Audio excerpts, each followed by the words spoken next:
시간이 되었으므로 특강을 시작하겠습니다. 특강에 앞서 먼저 하나님께 기도드리겠습니다. 거룩하시고 존귀하신 하나님 아버지, 저희를 택하여 구원받게 하시고 하나님의 자녀로 살게 하심을 감사드립니다. 하나 되게 하소서. 43회기까지 인도하신 하나님께 찬양과 영광 올려드립니다.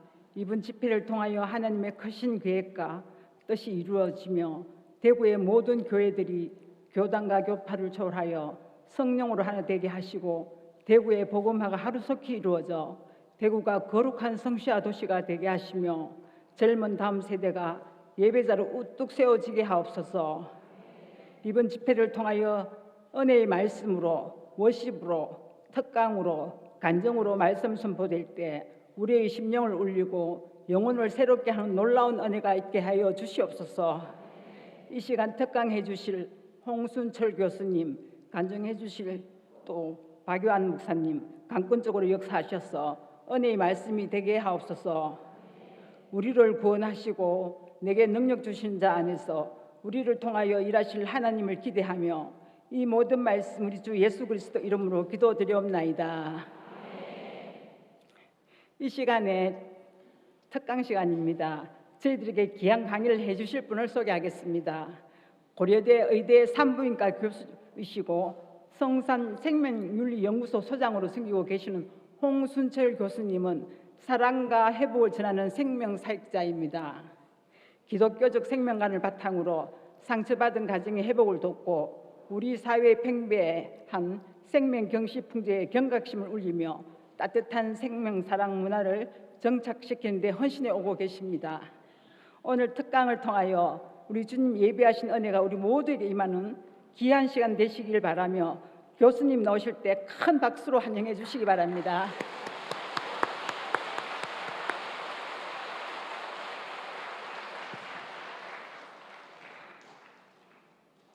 네, 안녕하십니까. 고려대 산부인과 교수고요.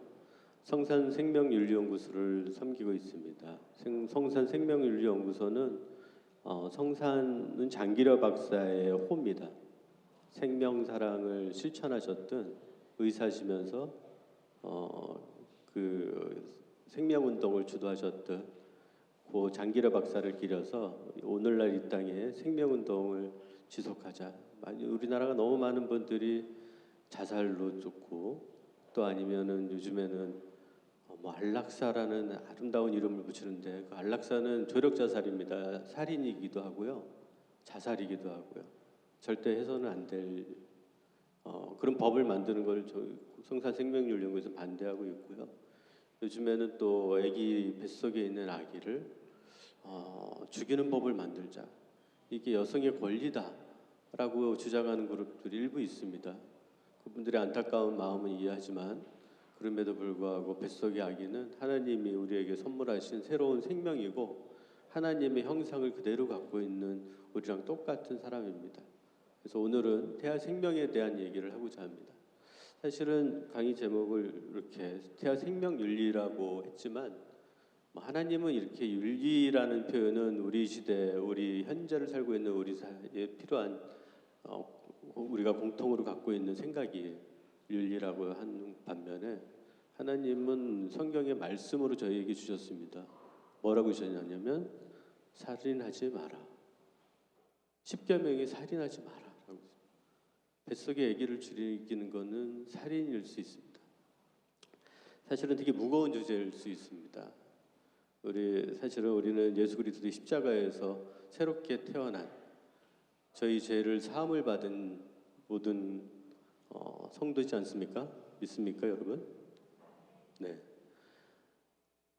제 강의를 제가 섬기는 교회 권사님이 보시더니 저희 소그룹 커피 브레이크 타임에 본인의 간증을 나누시더라고요. 뭐라고 나누시냐면 사실은 교수님 제가 젊었을 때 낙태를 한 적이 있습니다. 저희 시어머니가 꿈을 꿨는데 아기가 딸이었다고 우린 딸을 낳으면 안 되니 가서 낙태를 하라.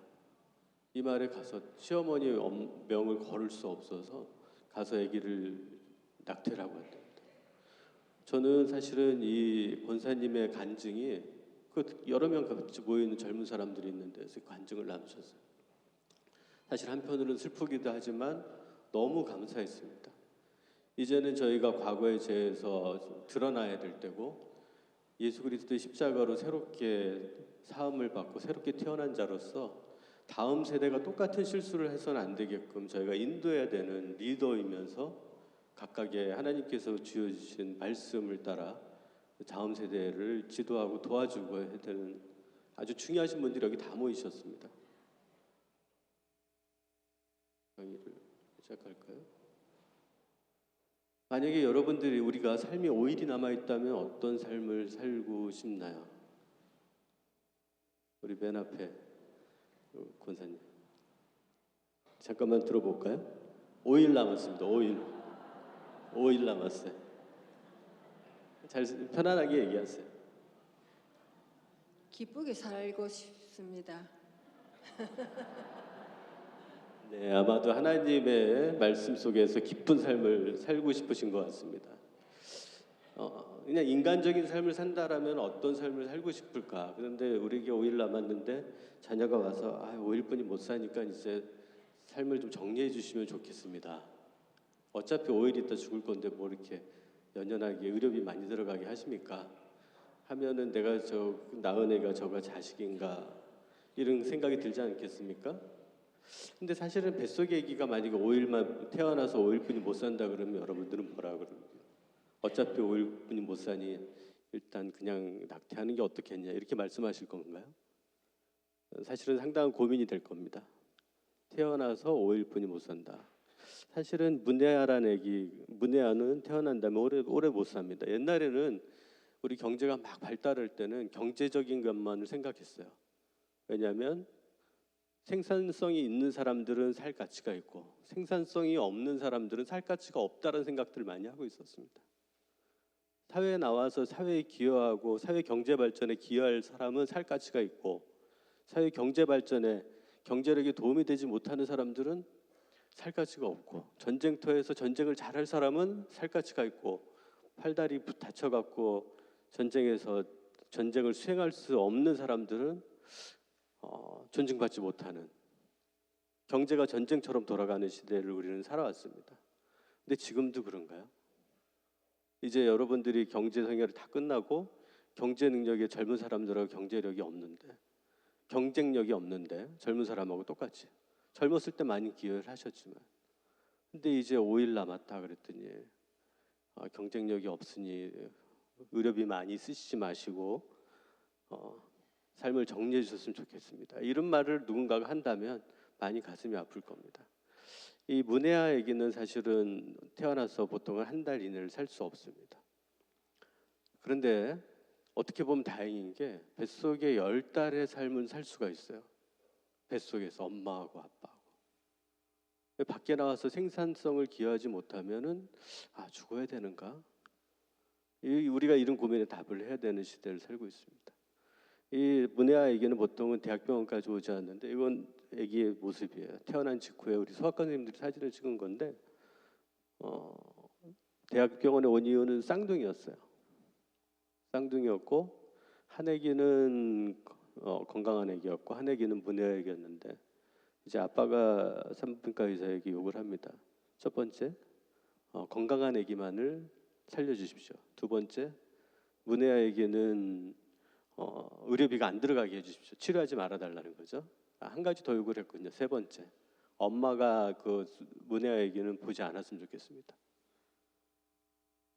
우리가 이 제목을 다음 제목을 뭐라 그랬냐면 아기는 판단 대상이 아니라 삶의 주체다라고 얘기를 했어요. 우리는 아기의 감정에는 별로 관심이 없어요. 아기가 무슨 감정이 있어? 아기가 뭘 안다고? 조그만 게 뭘 안다고? 그죠? 우리가 치매에 걸리면 어떨까요? 다 옛날 기억이 다 까먹고 지난주 우리 담임 목사님이 어머님이 치매처럼 10년 동안의 기억을 상실하시는 경험을 하고 마음이 아팠다는 걸 설교 시간에 나누셨는데 참 고민이 될 겁니다. 근데 사실은 이제 아기가 아무것도 모른다라고 생각하는 거는 아기가 유산되거나 했을 때 어른들에게 좀 마음이 덜 아프게 하는 효과는 있을지 모릅니다. 하지만 실제로는 그렇지가 않아요. 아기가 태어나면 엄마를 알아봅니다. 아기가 태어나고 저도 많은 분만을 경험하지만 아기가 태어나면 요즘엔 제왕절개하면서도 엄마에게 얼굴을 보여주고 같이 사진도 찍어드리고 그래요. 태어나는 순간에 제일 먼저 만나는 사람이 엄마였으니까. 뱃속의 아기는 10달 동안 엄마의 목소리를 계속 들어요. 그리고 엄마 목소리에 반응을 합니다. 다른 사람들 목소리는 반응을 잘 안 해요. 그래서 요즘의 아기들은 다 뱃속에서 태명을 갖고 있습니다. 뭐 희망이, 믿음이, 이런 다양한 행복이, 럭키, 뭐 다양한 태명을 갖고 있는데 그 태명을 엄마가 불러주는 순간에 아기는 반응을 하기 시작해요. 아기가 사실은 엄마를 알아보는 거죠. 이 엄마에게는 이제 조기 진통이 위험에 있어서 도움을 받으러 대학까지 왔는데 제가 부탁을 드렸어요. 뭐 부탁이라기보다 회준 돌면서 얘기를 했죠. 아기가 태어나면 꼭 한 번은 만나보셨으면 좋겠습니다. 제가 이 말씀을 드린 이유는 사실은 반대의 이야기였어요. 아기도 엄마를 보고 싶어 할지 모릅니다. 그러니까 5일이 남았으면 무엇을 하고 싶은가? 사실 저는 그동안 이제 사랑했던 사람들, 저를 알고 있는 많은 사람들에게 작별 인사를 할 것 같아요. 그동안 즐거웠다. 너를 알아서 행복했었다. 그동안 너랑 나는 경험이 나에겐 참 소중했었다. 이런 작별 인사를 할 시간이 필요할 것 같은데 아기한테도 혹시 그런 시간이 필요하지 않을까? 그리고 아기가 가장 사랑하는 사람은 엄마인데 엄마를 한번 보고 싶지 않을까? 천국에 가기 전에 사실은 엄마가 아기를 보러 갔습니다. 아기를 보러 갔어요. 엄마한테는 제가 끝끝내 이 얘기는 하지 않았어요. 아기가 엄마를 보고 싶어 할지도 모릅니다. 이런 얘기는 하지 않았어요. 창세기 2장 26절에 뭐라고 나왔냐면 하나님이 가라사대 우리 형상을 따라 우리의 모양대로 우리가 사람을 만들자. 하나님의 형상이 사람에게 있답니다. 여러분 한 사람 한 사람에게 하나님의 형상이 들어있답니다. 여러분을 딱 터치하면 하나님의 형상이 나오는 거죠.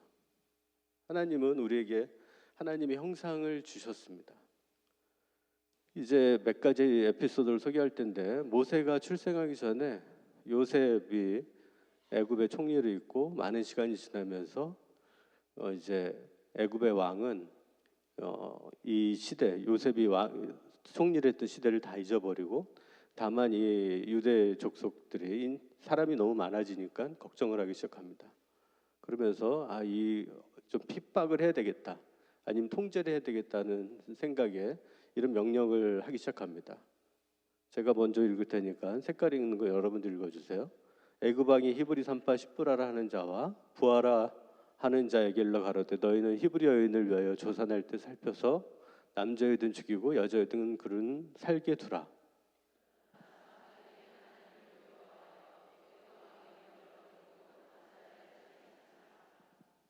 애굽 왕이 산파를 불러 그들에게 이르되 너희가 어찌 이같이 하여 남자를 살렸느냐.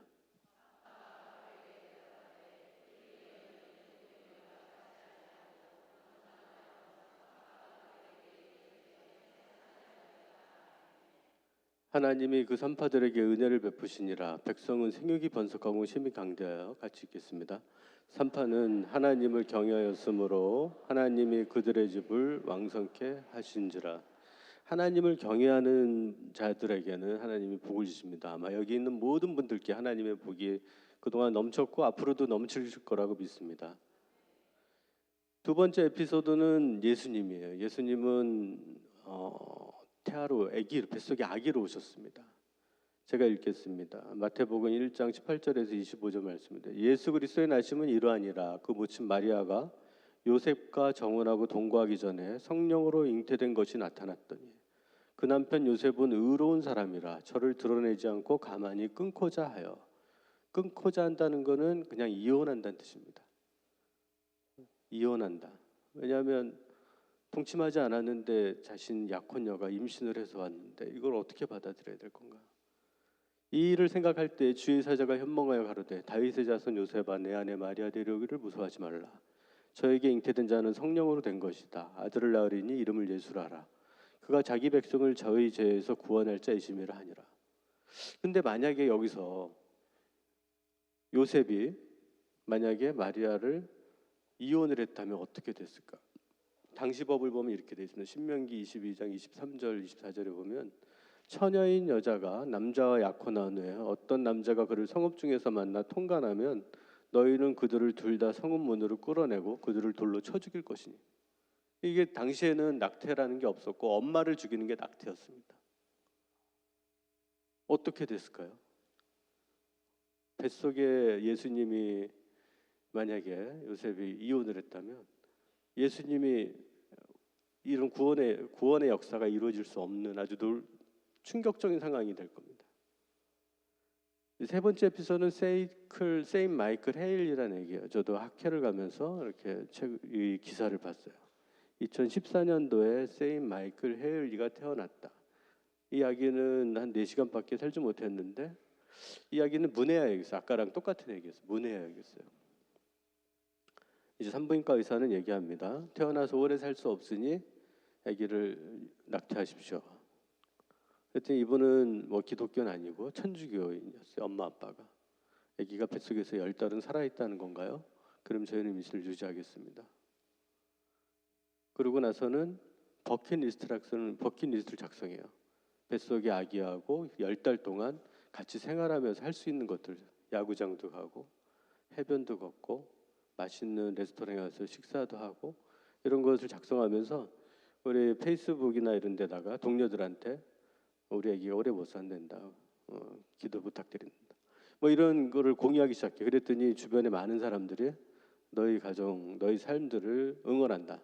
뭐 불쌍하게 보는 건 아니에요. 너무 즐겁게 뱃속에서 아기가 살아있는 동안 세 가족이 같이 이렇게 버킷리스트를 하나하나 실천해 놨던 거죠. 근데 이 엄마 아빠가 뭐라 그러냐면 우리에게 엄마와 아빠라는 세상에서 가장 위대한 이름을 선사해 주는 아들을 위한 것이다. 이렇게 얘기를 해요. 너가 있어서 내가 엄마 아빠가 될 수 있었다. 그래서 이거를 추억을 남기는 거죠.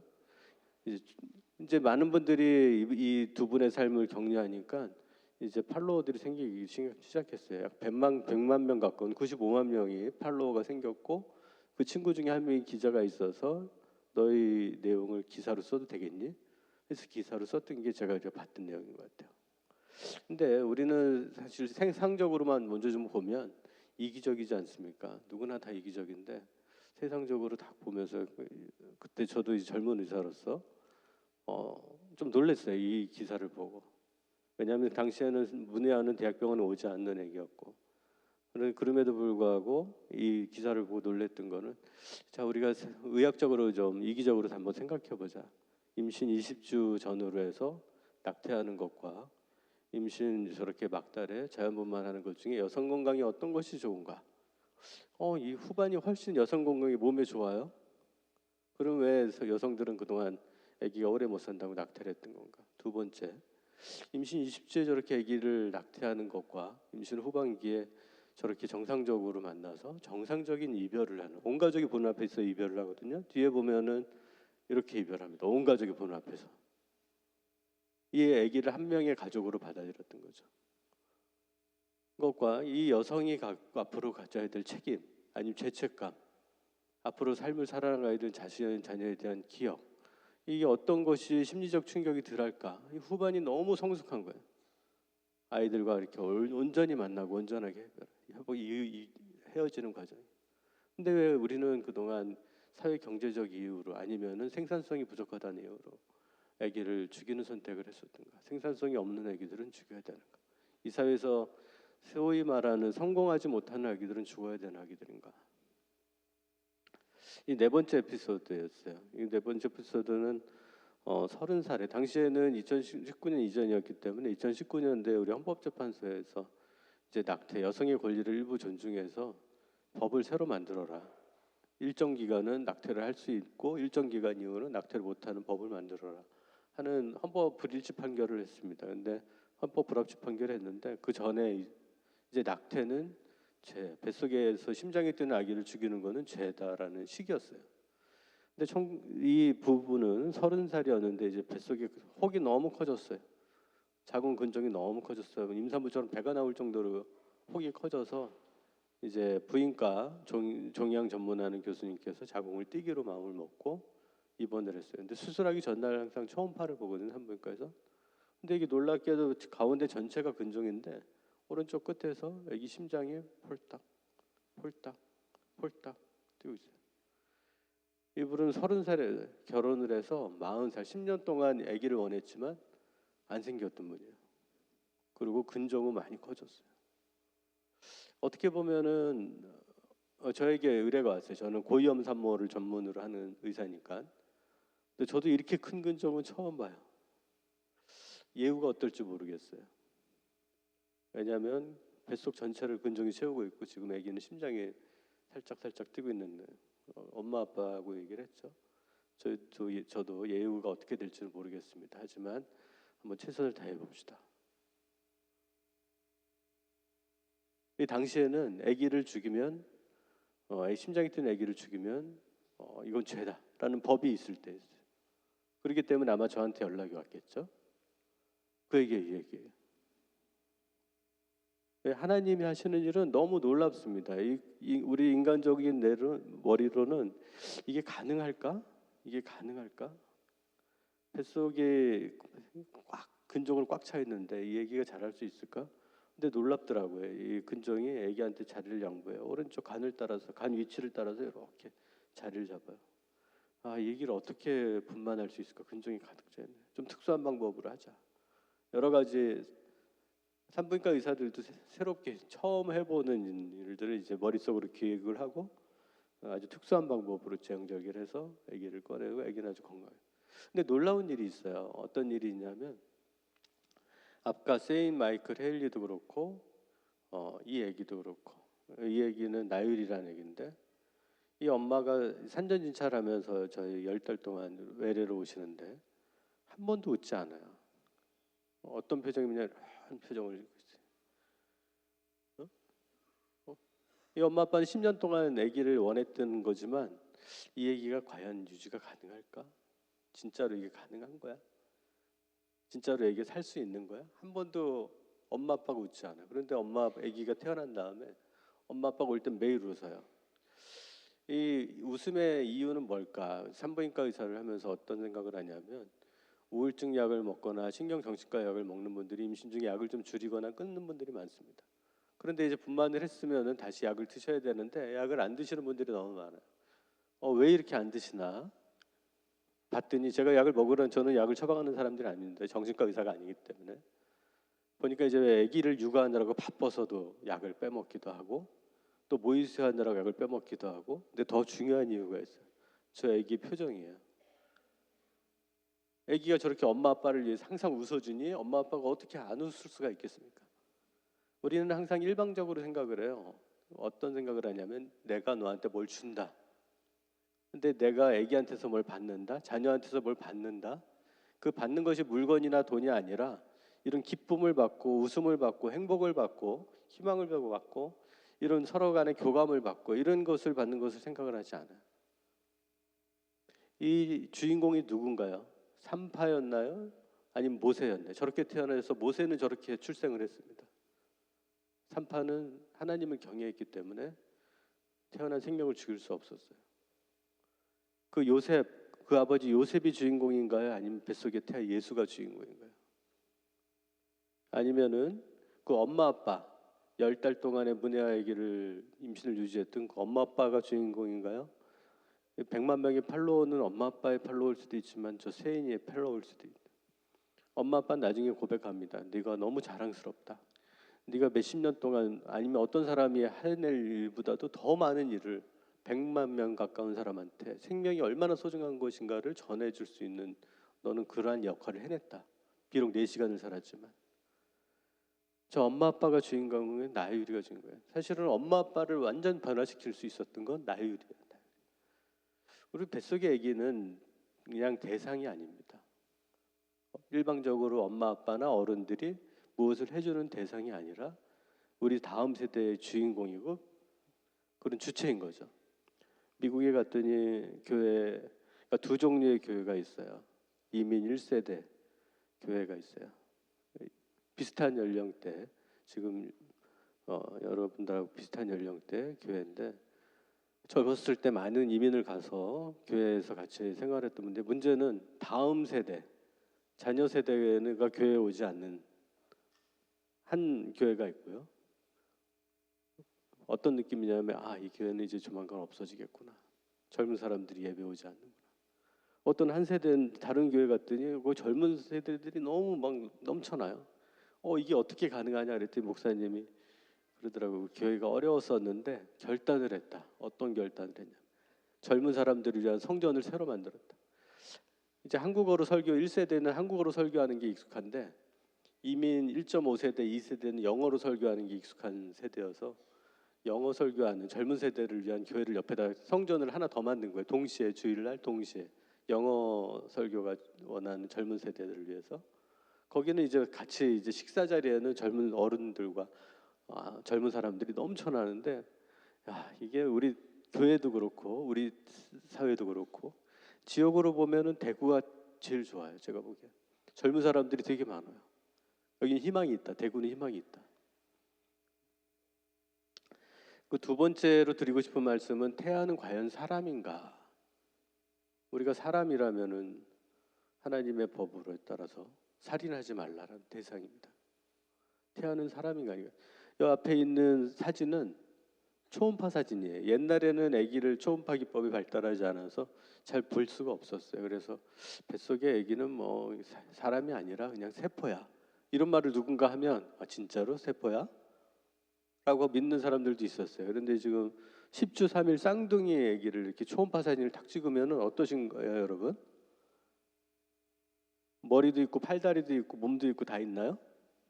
여러분하고 비슷한가요?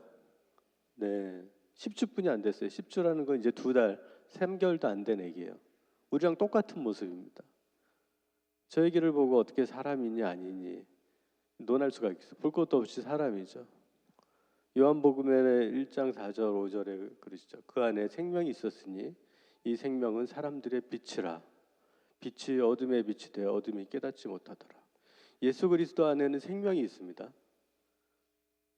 그 생명은 곧 빛이었다라고 얘기를 했어요. 우리 하나님의 형상을 닮은 저희들에게는 이제 새로운 생명을 섬길 수 있는 기회가 저희들에게 주어졌습니다. 여러분 안에는 예수 그리스도의 빛이 있습니다. 많은 생명을 이제 살리는 그 자리에 오늘 여러분들이 함께하고 있습니다. 이제 얼마 전에 기사가 났어요.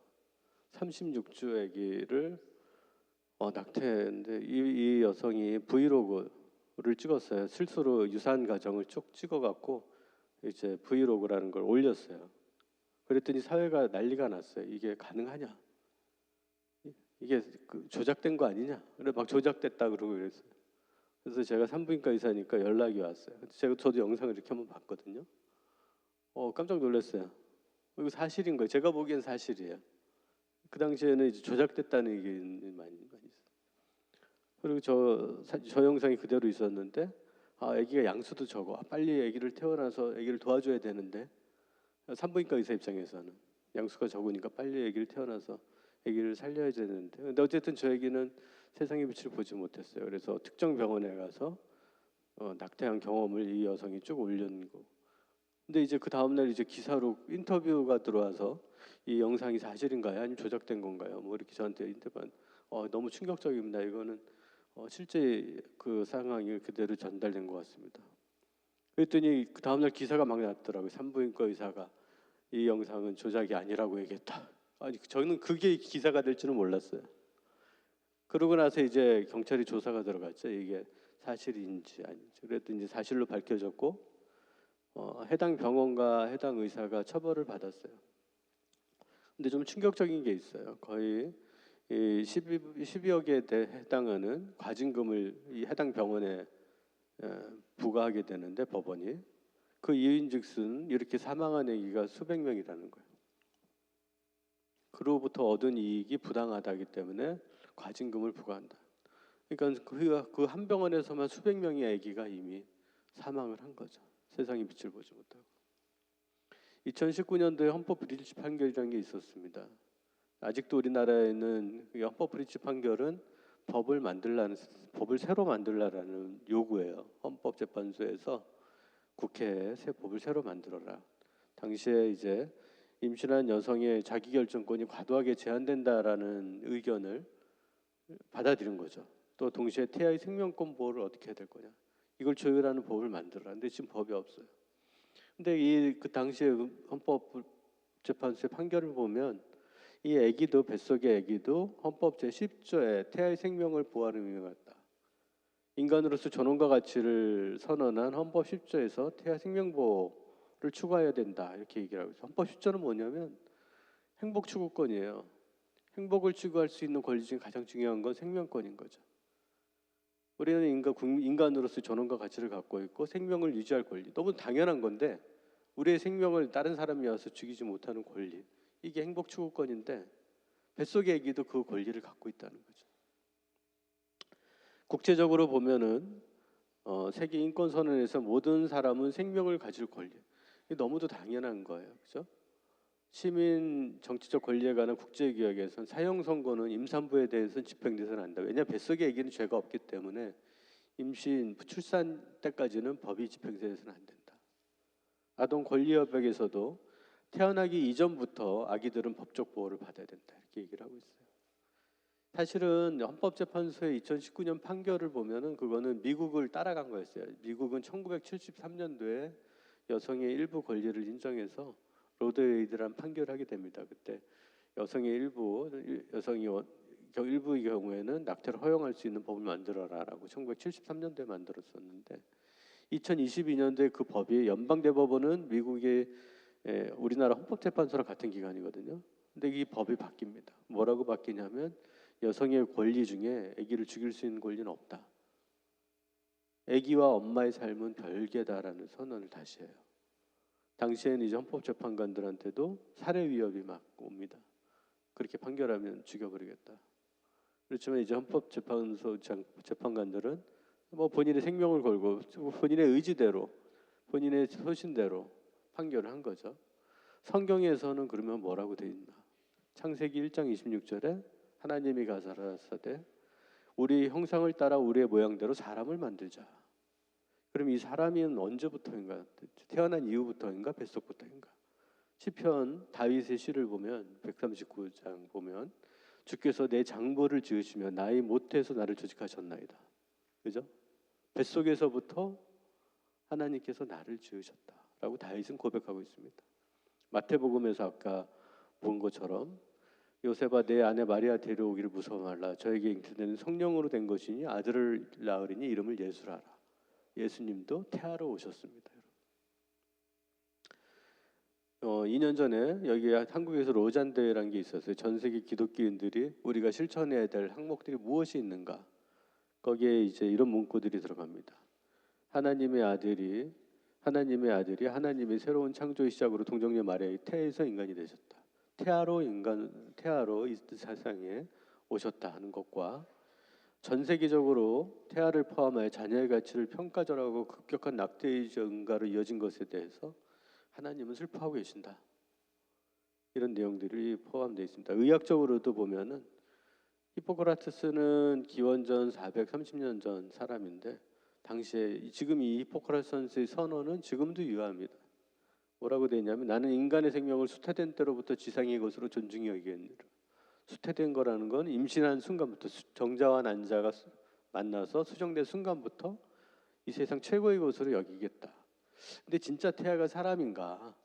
이런 의구심들이 많아요. 아직도 의심을 하는 분들이 많은데 아기가 10주만 되면 이렇게 운동을 하기 시작합니다. 삼키기, 손가락 운동, 14주만 되면 이제 호흡 운동, 24주만 되면 소리도 듣고 28주만 되면 빛을 봐요. 그러니까 밖에 나와서 아기 엄마의 목소리를 하루 종일 엄마의 목소리를 듣고 있죠. 사실은 공기 중에 소리가 전달되는 것보다 엄마 몸을 통해서 전달되는 소리가 훨씬 큽니다. 이 아기는 구주된 아기예요. 하루 종일 아기가 얼마나 바쁜지 모릅니다. 오늘 해야 될 일이 너무너무 많아요. 뱃속에서 팔다리 운동도 해야 되고 그리고 이제 삼키기 운동도 해야 되고 여러분들만 바쁜 게 아닙니다. 아기도 뱃속에서 엄청 바빠요. 그날 해야 될 태어나면 이제 과제가 있는 것처럼 태어난 다음에 뱃속에서도 저거는 이제 2차원 초음파지만 요즘에는 입체 초음파를 이렇게 찍어요. 제가 환자분의 동의를 받아서 요즘에 초음파를 보면 저렇게 입체로 볼 수 있어요. 그래서 뱃속의 아기가 하루 종일 저렇게 뱃속에서 운동을 하고 삼키기 운동하고 팔다리 운동하고 이런 걸 계속합니다.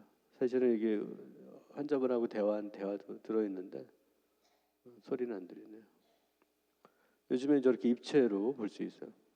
요즘 이게 다 초음파 사진이에요. 보면 아기가 옛날에는 뭐 잘 모르겠어요. 이게 이런 말이 이제 안 나와요. 초음파 되면 우리나라는 진짜 과학 기술이 거의 전 세계 최고 수준인데 초음파를 찍으면 저렇게 나옵니다. 그냥 아기 10주, 12주, 17주, 18주, 17주, 18주, 24주. 이제는 커갖고 하나면에 들어오지가 않아요. 아기가 팔다리를 따로 찍어야 돼요. 29주, 32주. 출산 전을 비교하면 똑같습니다, 여러분. 출산 전의 모습을 보면 똑같아요. 그러니까 뱃속의 아기가 자꾸 사람이냐 아니냐 이제 논쟁을 하면 안 돼요, 여러분. 뱃속의 아기는 우리랑 똑같은 사람입니다. 똑같은 통증을 느끼고 만약에 아기가 10주 아기를 유산하겠다고 팔다리를 잘라서 내면 우리가 팔다리를 잘리는 고통을 똑같이 뱃속에서 아기 느끼는데 비명을 지르지만 소리만 안 들릴 뿐이에요. 의학적으로 태아는 사람입니다. 이제 고위험 임신에 대해서 좀 얘기를 하고 싶어요. 시편 139전 다윗의 고백처럼 주께서 내 장부를 지으시며 나이 못해서 나를 조직하셨나이다. 이 누군지 아시는 분 있나요? 네, 아시네요. 닉부이치입니다. 닉부이치. 1982년도에 태어났어요. 요즘에 만약에 현대 의학 기술이라면 닉부이치가 우리 대한민국에서 임신했다라면 태어날 수 있었을까? 라는 고민이 들어요. 왜냐하면 아까 초음파로 보면 팔다리가 다 없는 게 쫙 보일 거 아니에요? 그럼 여러분들의 판단은 어떤가요? 지금부터 기도하셔야 됩니다, 여러분. 대답이 아무도 안 나와요. 이 땅의 닉부이치를 내가 믿음으로 살리겠다라는 기도하셔야 됩니다, 여러분. 이 당시엔 초음파가 이렇게 발달되지 않았어요. 의사도 몰랐고 엄마 아빠도 몰랐어요. 근데 이 아이는 어렸을 때부터 모든 걸 다 실질적으로 실천하는 걸 좋아했어요. 그건 뭐 이게 뭐 대단한 건 아니에요. 그냥 본인이 하고 싶은 걸 다 했던 거예요. 팔다리가 없지만 한국에 와서 몇 번 강의를 했어요. 강당에서 닉부이치 강의를 하고 저도 저기 앉아서 닉부이치 강의를 듣고 있는데 이분이 너무 많은 아이들, 청소년들 아니면은 삶에 지쳐서 이제 삶을 마감하려는 자살하려는 사람들 얼마나 많은 사람들을 전 세계의 사람들을 살려내는지 모르겠어요. 하나님 말씀으로 하나님이 당신들을 얼마나 사랑하는가 이걸 간증을 하면서 발가락 2개를 갖고 평생을 살아오면서 그래서 저 강의 자리에 앉아 있으면서 어떤 생각을 했냐면 저분이 정상인가 내가 정상인가 저분이 정상인가 내가 정상인가 저분이 정상이다 저분이 정상이다 그 강당에서 강의 듣고 있는 내가 아니라 저분이 정상이다 저분이 살려낸 사람이 수만 명, 수천 명, 수만 명, 수십만 명인데 이제 청년들하고 청소년들하고 강의를 하고 나가면 허그를 해주죠. 문 앞에서 닉부이치가 살아야 된다. 하나님 말씀으로 살아야 된다. 하나님이 너희를 사랑한다. 너희를 위해서 이 땅에 예수님을 보내셨고 예수님이 너희들을 위해서 십자가에 못 박히셨다. 성경 말씀으로 돌아와야 된다. 이걸 계속 말씀하시죠. 그리고 하나님이 여러분들을 얼마나 사랑하는지를 간증하고 그리고 낮은 음악이 나갈 때는 저 문 앞에서 이제 한 명 한 명 다 허그를 해줘요. 사실은 허그를 당하는 거죠. 팔이 없으니까 허그를 해줘요. 그래서 부모님이 한국에 와서 이런 프로그램에 나왔어요. 부모님한테 물었대요. 제가 왜 태어난 겁니까? 부모님이 우리도 모르겠다 그랬지만 하나님이 뜻이 있지 않겠니? 어떤 임산부가 오셨어요. 목에 커다란 종양이 있었어요. 그래서 검사를 했더니 암으로 나왔어요. 림프암. 그래서 이제 혈액종양내과에서 저한테 이제 연락이 와요. 이 산모가 임신 22주인데 이제 항암 치료를 시작해야 되니 이제 아기를 어떻게 해야 될지 의견을 주십시오. 사실은 엄마도 아빠도 뭐 그 편지를 쓰는 의사도 이제 엄마가 항암 치료를 해야 될 테니 이제 아기를 유산시켜야 된다는 생각으로 아마 저한테 보낸 것 같아요. 그래서 제가 쭉 약을 보니까 무슨 약을 쓰실 겁니까? 그러니까 5가지 항암제를 쓰겠다고 얘기하시더라고요. 사이클로포스파마이드, 독소르비신, 빈크리스틴, 뭐 리투시맙 이런 약을 씁니다. 임신 1분기에는 아기한테 좀 영향이 있을 수 있는데 임신 2분기에는 아기도 견딜 수 있는 약들입니다. 항암은 하십시오. 아기는 저희가 보겠습니다. 그래서 항암 치료를 5사이클 하고 암이 사라졌어요. 목에 있는 커다란 암이. 그리고 아기도 잘 났어요. 누군가는 이렇게 얘기해요. 그렇게 항암 치료하면 아기가 암이 걸리면 어떡합니까? 나중에 그렇게 항암 치료했다 나중에 살아가면서 암이 걸리면 나는 여기서 암이 절대 안 걸릴 거다라고 하시는 분 손 들어보세요. 왜 아무도 안 드시나요?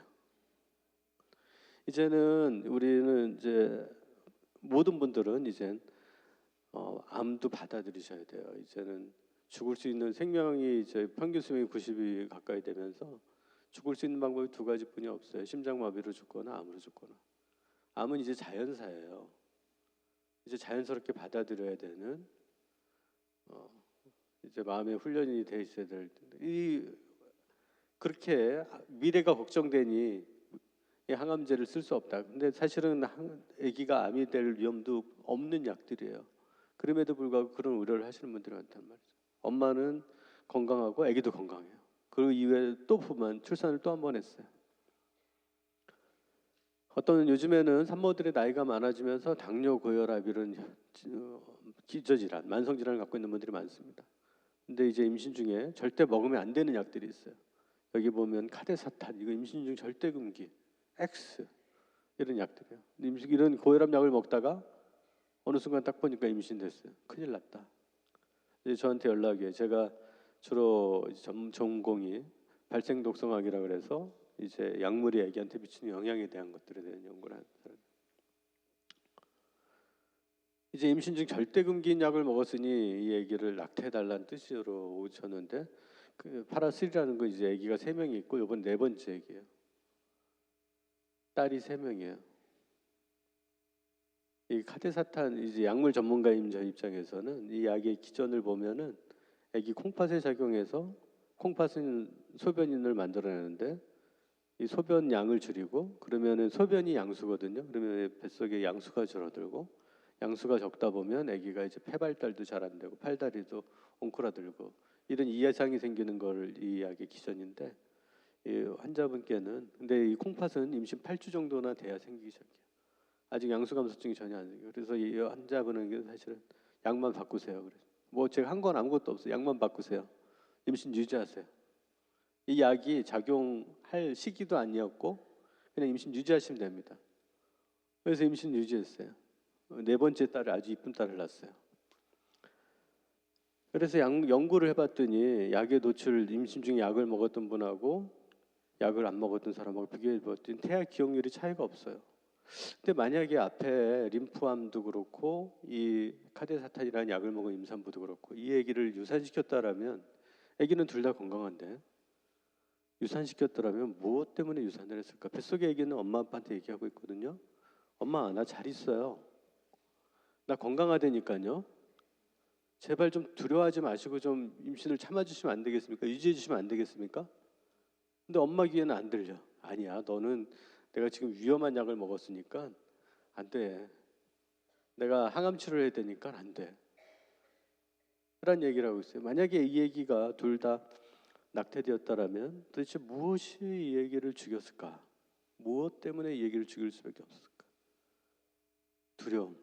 우리 마음에 있는 두려움. 이 얘기가 잘못될지 모른다는 두려움. 그죠? 여러분들 다 아시겠지만 두려움은 사단이 주는 마음입니다. 그죠? 실제로 이제 약물에 대한 연구를 해봤더니 태아 기억률이 차이가 없어요. 그래서 우리가 정보를 상담을 할 때는 어떻게 상담을 하냐면 어떤 약을 딱 봤더니 예를 들면 뇌전증 약, 항경련제 약을 평상시에 드시던 분이 임신을 딱 해서 와요. 근데 약을 쭉 보니까 그동안 태어난 이 약을 드신 임신 1분기에 약을 먹고 태어난 아기들 이제 태아 기억률이 한 2%다. 그러면 우리가 상담을 할 때 태아 기억 확률이 2%입니다. 그러면 이 엄마는 가서 유산을 합니다. 저는 완벽한 아기를 원하거든요. 완벽한 아기. 근데 여러분 완벽하신가요? 예수 그리스도 안에서 완벽한 거지 우리는 인간적으로는 완벽할 수가 없습니다. 누구 한 명도 완벽할 수가 없어요. 그래서 상담을 할 때 어떻게 하냐면 아기가 정상일 확률이 98%입니다. 아, 그런가요? 그러면 괜찮은 거네요, 선생님. 똑같은 말을 했는데 이제 긍정적으로 설명을 하면은 임신이 아기가 사는 거고, 부정적으로 설명하면 아기가 죽는 겁니다. 여러분들 어떻게 설명해야 될 것 같아요? 앞으로 여러분들한테 상담하시는 분 오면 긍정적으로 설명하셔야 돼요. 긍정적으로. 내가 다 도와줄게. 응? 하나님이 함께 해주실 거야. 이 염색체 이상이 있어요. 다운 증후군이라는 염색체 이상이 있는데, 옛날에는 다운 증후군은 이제 경제력, 우리나라에서 좋은 대학도 못 가고 좋은 직장도 못 얻고 하니까 네가 얼마나 힘들겠니? 너희 가족은 얼마나 힘들겠니? 너만 없어지면 온 가족이 평온하고 행복하지 않겠니? 하면서 이제 낙태를 많이 선택했었어요. 근데 보니까 미국이나 유럽 사람들은 다운 증후군하고 다 같이 이제 주유소에서 주유 아르바이트도 하고 있고, 다른 데 가면 뭐 이렇게 아르바이트들 다 하고 있거든요. 우리나라는 왜 저렇게 아기가 염색체 이상이 있다 그러면 다 이렇게 낙태를 했었나? 이 전통적인 유교 사상하고, 이건 기독교 정신하고는 별개 문제, 유교 사상하고 깊은 연관이 있다는, 저는 그렇게 생각을 해요. 자식은 내 거다. 자녀분이 여러분의 것입니까? 하나님의 것입니까, 여러분? 네, 여러분한테 맡겨주신 자녀분은 하나님의 자녀고 여러분한테 잠시 맡겨준 거예요. 이런 사고방식의 차이가, 유교적인 사고방식의 차이가 아기가 완벽하지 못하면은 낙태로 이어지는 결과가 많이 있었어요. 근데 요즘에 젊은 사람들 생각이 많이 바뀌고 있어요. 이 생각은 우리 사회의 리더들이 바꾼 게 아니에요. 누가 바꿨냐면 이 다운 증후군 본인들이 바꿨어요. 별거 아니고요. 자기는 빵을 좋아해. 제빵사가 되고 싶어. 그래서 그걸 유튜브로 막 만들어서 다운 증후군이었던 한 청년이 막 제빵사 빵 그걸 만드는 과정들을 유튜브로 공유하는데, 야, 잘하네. 나는 화가가 되고 싶어. 그래서 다운 증후군이었던 한 여성이 여러 화가를 그림을 그렸던 것들 유튜브로 이제 하면서 잘하네. 저 친구들하고 우리랑 별로 다른 게 없구나. 이 세브란스 병원의 간호대 교수님이 미국에서 연수 기간 동안에 자녀를 낳았어요. 그랬더니 얼굴 모양이 약간 좀 다운 증후군의 가능성이 의심됐어요. 그래서 염색체 검사를 딱 했어요. 그래서 검사 결과가 나오는 날 이제 긴장을 하면서 기다리고 있었어요. 소아과 의사가 따고 조슈아가 태어난 걸 축하해요. 그러는 소아과 의사가. 다행이다. 아닌가 보다. 다운 증후군이 아닙니다. 근데 그 다음 말이 더 놀라워요. 이게 다운 증후군을 낳았다는 거예요. 내 동생이 다운 증후군이에요. 그 소아과 의사는 60 정도 되는 의사인 것 같아요. 내 남동생이 다운 증후군이거든. 아침에 일어나면 신문을 2개를 봐. 직업이 2개가 있거든. 근데 하나 좀 잘 못하는 게 있어. 통장 관리 잘 못해서 통장 관리는 지금도 어머님이 해주고 있어. 50대인 자기 남동생 얘기를 이 소아과 의사가 하고 있고, 제일 먼저 건넨 말이 축하한다는 말을 건넸던 거죠. 이 세브란스 병원 간호대 교수님은 이 책을 썼어요. 아름다운 증후군. 아름다운 증후군. 그 아들은 지금 이제 고등학교 졸업할 나이가 됐어요. 지금도 이제 페이스북에서 같이 보고 있어요. 아이들이 자녀가 커가는 모습을 보고 있어요.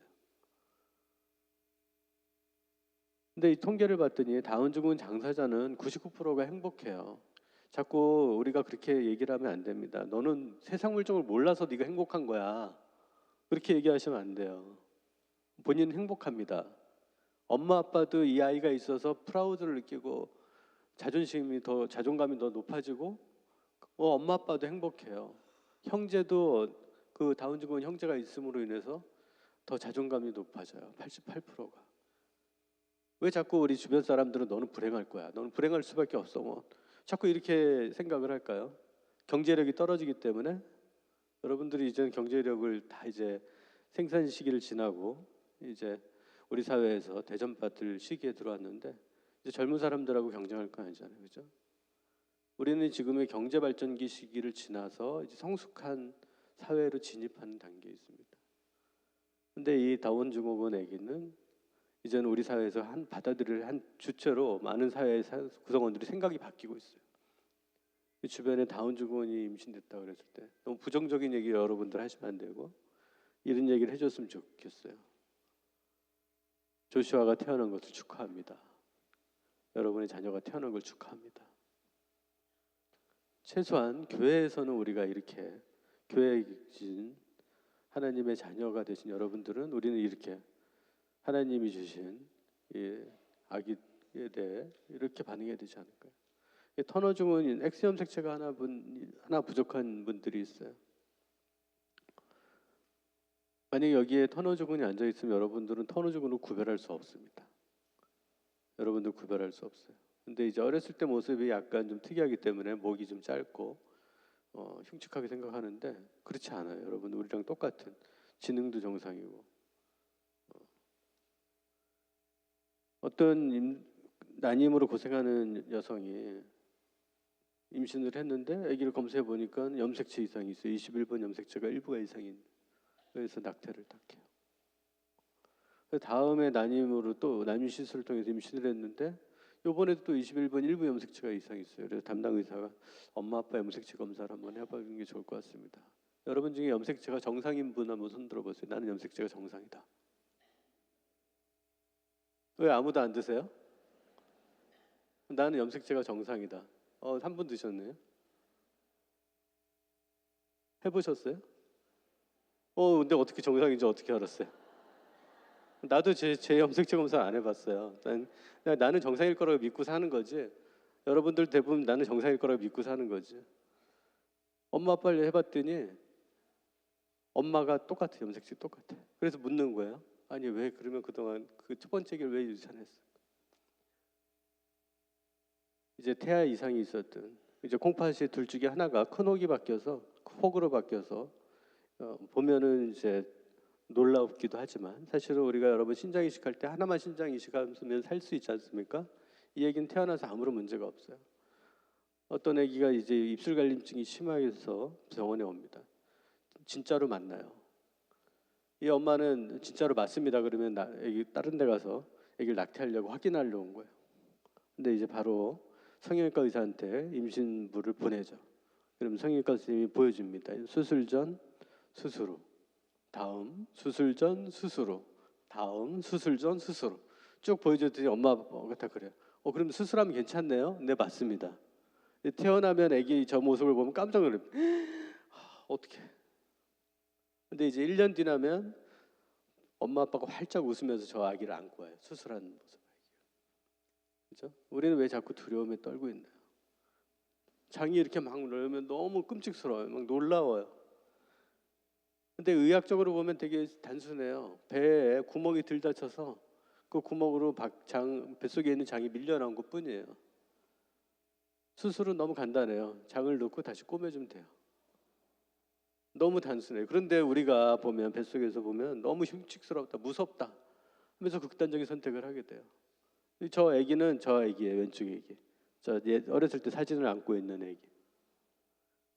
이제 현대 의학으로는 거의 95%의 태아경을 다 치료하고 일상생활을 할 수 있을 수준으로 바뀌어 있어요. 척추분리증, 야 이거 척추분리증은 그래도 낙태해야 되는 거 아니야? 독일에 갔더니 척추분리증이 있었던 72명의 임상 예우를 발표하더라고요. 야 너희 나라는 다 낫는 거야? 우리는 척추분리증을 연구할 수가 없어. 척추분리증이라고 진단되면 아기가 다 사라지거든. 근데 실제로 예우를 봤더니 예우가 좋아요. 지능도 정상인 경우가 대부분이고, 그리고 보행도 한 일부는 이제 보행기가 필요하기도 하지만 70%는 보행도 가능해요. 문해아는 아까 말씀드린 대로 대부분 한 달 이내 사망하긴 합니다. 그러면 말 그대로 한 달 이내 사망하니 미리 삶을 정리하라. 만약에 여러분들이 한 달 이내 삶이 남아 있으면 누군가가 갖고 어차피 한 달뿐이 못 사니 삶을 정리해 주죠. 우리가 그런 말은 안 하겠죠. 이 얘기는 아까 얘기한 대로 엄마가 아기를 만나러 갔어요. 이런 사이트에 들어갔더니 이 천주교에서는 한 7명의 문해아를 임신했던 임산부의 경험이 쭉 사이트에 있더라고요. 제가 나중에 이게 어디서 봤지 찾아보니까 이런 사이트가 있었어요. 그런 부모들이 경험을 공유했던 거예요. 외국에 이런 영상이 있답니다. 용서 화해의 동상이라 그러는데 이 낙태란 아기를 엄마 아빠 아기가 나중에 천국에서 엄마 아빠가 그때는 그게 무슨 의미인지 몰랐다. 너에게 너무 미안하다. 통곡하고 있는데 엄마 아빠 괜찮아요. 엄마 아빠를 용서하고 사랑합니다. 하고 있어요. 예수 그리스도 십자가의 보혈로 새 죄사함을 받은 저희 입장에서는 저희 모든 죄가 사해졌습니다. 믿습니까, 여러분? 이제 다음 세대가 똑같은 죄를 짓는 것을 우리는 막아야 됩니다. 잘 몰라서, 아니면 두려움 때문에, 사단이 주는 두려움 때문에, 아니면 진짜로 태아경인데 저에게 태어나서 어떻게 될지 두려워서 극단적인 선택을 하는 것을 여기 있는 많은 분들이 막고 새로운 생명이 빛을 볼 수 있도록 인도해 주실 거로 믿습니다. 제가 섬기는 성산 생명연구소에 낙태받는 3대 원칙이 있는데, 모든 생명은 보호받아야 된다, 상업주의를 배격한다, 의료짐의 양심에 반항하는 종교적 신념에 반하는 비율적 의견을 강요받아서는 안 된다. 사실은 오늘 저희가 강의를 부탁받으면서 이 같이 여러분이 모였을 때 같이 기도하면 얼마나 좋을까라는 생각을 했어요. 그래서 기도 제목을 5개 했는데, 만약에 허락해 주신다면 한 5분만 이 기도 제목을 놓고 같이 기도하면 좋겠어요. 첫 번째 기도 제목은 이 땅의 가장 연약한 자인 태아를 보호해 주소서. 두 번째 기도 제목은 주님 이 땅의 가장 작은 존재인 태아로 인간의 모습으로 오심에 감사드립니다. 성령으로 하나 되게 하소서. 예수님이 태아로 오신 거죠. 세 번째는 이 땅의 모든 교회가 태아 생명 살리기 운동에 동참할 수 있도록 하소서. 교회가 못 나서고 있어요. 왜냐하면 옛날에 지금 권사님들 중에는 낙태 경험을 하신 분들이 많이 있거든요. 그런데 그렇기 때문에 이 말씀을 목사님이 나누는 걸 너무 두려워하는데, 이제 그 굴레를 벗어나야 됩니다. 이제 교회가 오히려 생명 살리는 운동에 나서야 되는 시기가 이르렀어요. 이제 여러분들이 나서야 되는 시기가 이미 도래했습니다. 네 번째로는 저희 모두가 작은 한 명의 생명을 살리는 데 쓰임 받기를 원합니다. 오늘 이 자리에서 저희를 통해 생명이 살아나는 역사에 참여하기를 기도합니다. 대한민국에 아직도 법이 없어요. 태아 생명보호법이 만들어질 수 있도록 기도합니다. 정치인들이 하나님을 두려워하고 생명을 죽이는 법이 아니라 생명을 살리는 법을 만들 수 있도록 기도합니다. 먼저 짧게 같이 기도드리면 좋겠습니다. 같이 기도하겠습니다. 사랑의 하나님, 감사합니다. 이 땅의 가장 작은 생명인 태아가 보호받을 수 있도록 하나님께 부탁의 기도를 올려드립니다. 생명이 위험에 있는 아기들이 다시 살아날 수 있는, 대한민국이 살아날 수 있는 대한민국이 될 수 있도록 인도하여 주시옵소서. 이 땅의 가장 작은 존재인 태아의 모습으로 예수님께서 이 땅에 오셨습니다. 하나님이시면서도 가장 작은 태아와 인간의 모습으로 저희들의 죄를 위하여 십자가에 못 박혀 주시기 위해 감사드립니다. 죄사함을 받은 저희들이 하나님의 법에 따라, 예수 그리스도의 법에 따라 작은 생명을 섬길 수 있는 그런 자들 될 수 있도록 인도하여 주시옵소서. 이 땅의 모든 교회가 태아 생명 살리기 운동에 동참할 수 있도록, 더 이상 과거의 죄에 물겨 사는 것이 아니라 죄사함을 받은 저희들이 태아 생명 살리는 모든 교회가 그 운동에 함께할 수 있도록 기도드립니다. 저희 이 자리에 모인 모든 한 사람 한 사람이 저희 주변에 만나는 한 사람 한 사람에게 생명을 살리는 통로가 될 수 있도록, 그리고 저희가 그런 생명 살리는 일에 쓰임받을 수 있도록 저희 입을 통하여 긍정의 언어가 전해질 수 있도록, 생명의 언어가 전해질 수 있도록 기도드립니다. 대한민국이 태아 생명보호법을 만들 수 있도록 기도드립니다. 아버지, 이 땅의 정치인들이 살아계신 하나님을 두려워하고 태아 생명을 죽이는 법이 아니라 태아 생명을 살리는 법을 만들 수 있도록 기도드립니다. 하나님 감사합니다. 오늘 이 자리에서 태아 생명을 위한 함께 기도할 수 있는 시간을 허락해 주셔서 감사드립니다.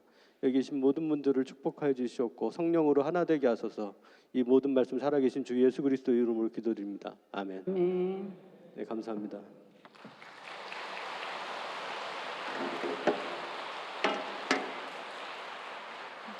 하나님께서 우리에게 주신 생명이 얼마나 소중하고 귀한지를 다시 한번 깨닫게 해주신 우리 홍순철 교수님께 다시 한번 큰 박수 부탁드립니다. 감사합니다. 이 시간은 간증 콘서트 시간입니다. 오늘 간증을 해주실 분은 CBS 새롭게 하소서에도 출연하시고 프렌즈 교회를 섬기고 계시는 박요한 목사님이십니다. 나오실 때 큰 박수로 맞이해주시기 바랍니다.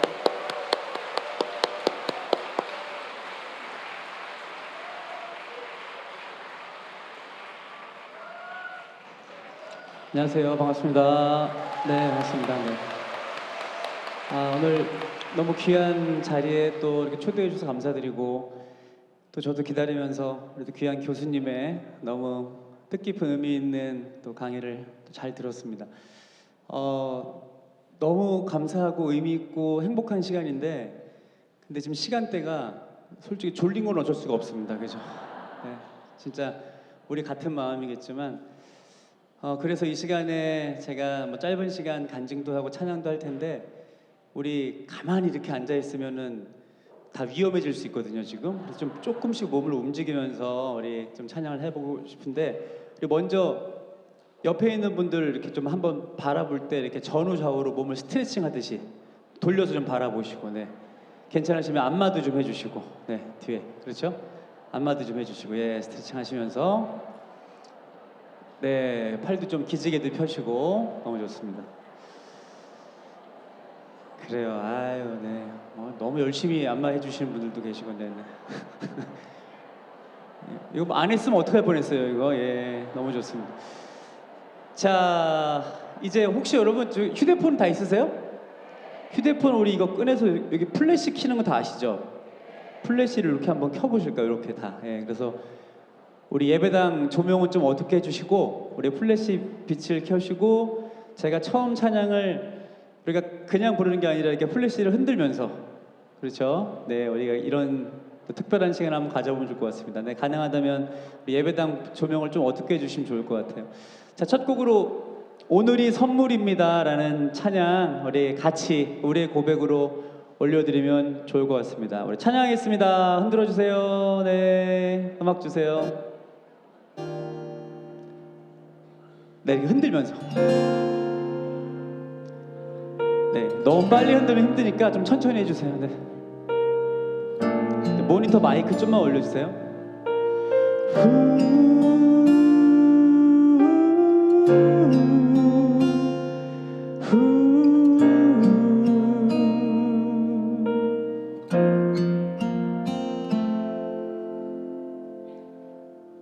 당연한 게 하나도 없습니다. 이 모든 게 다 선물입니다. 내가 누리는 수없이 많은 것들은 그저 우연히 주어진 게 아니기에 이미 가졌던 수많은 행복들을 왜 모르고 지나쳐왔는지, 헛된 행복들을 가지려 또 잡으려 했던 지나온 부끄러운 나의 모습들,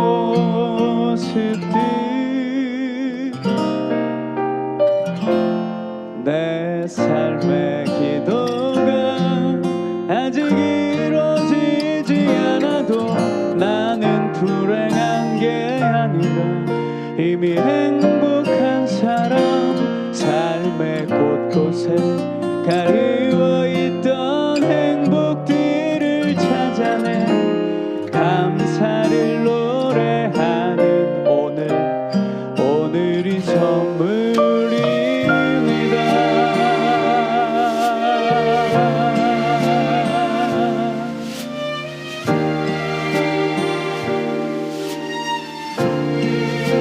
자, 여러분, 쉬운 찬양이니까 우리 같이 한번 따라서 한번 불러보면 좋을 것 같아요. 우리 같이 불러봅시다. 당연한 게 하나도 없습니다. 이 모든 게 다 선물입니다. 내가 누리는 수없이 많은 것들은 그냥 우연히 주어진 게 아니기에 이미 가졌던 수많은 행복들을 왜 모르고 지나쳐왔는지 어떤 행복들을 가지려 또 잡으려 했던 지나온 부끄러운 나의 모습들 내 삶의 기도가 아주 길어지지 않아도 나는 불행한 게 아니라 이미 행복한 사람 삶의 곳곳에 가리워 있던 행복들을 찾아내 감사를 노래하는 오늘이 선물입니다. 당연해진 순간 감사가 없어지고 감사가 없어지니 불평하는 내 모습 지나친 시간을 이제 다시 새롭게 내게 주어진 행복을 찾아가며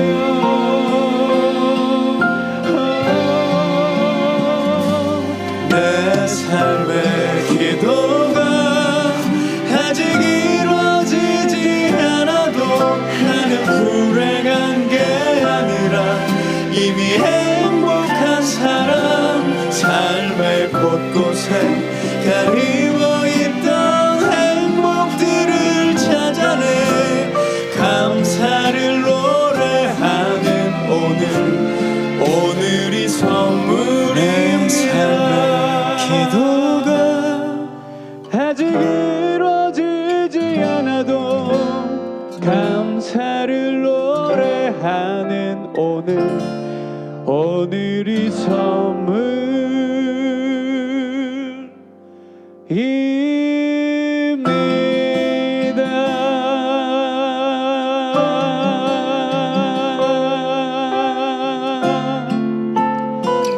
오늘이라는 선물을 우리에게 허락해 주신 하나님께 우리 다시 한번 모든 감사의 박수 올려드리겠습니다. 아멘. 아멘.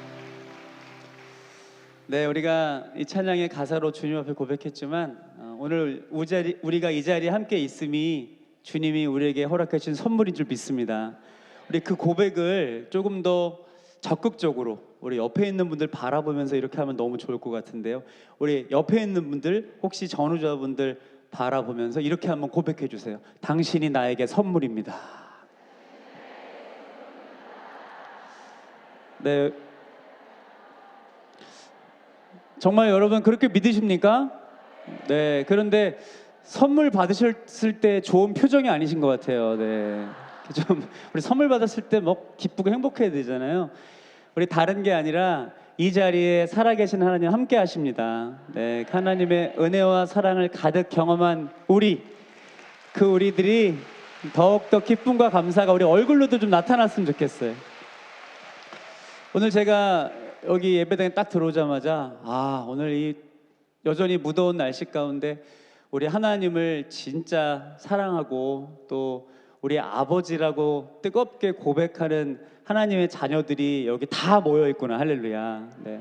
아마 우리는 그 살아계신 하나님을 나의 아버지로 고백하는 이 예배가 한 분 한 분에게 더없이 기쁘고 소중한 시간일 텐데요.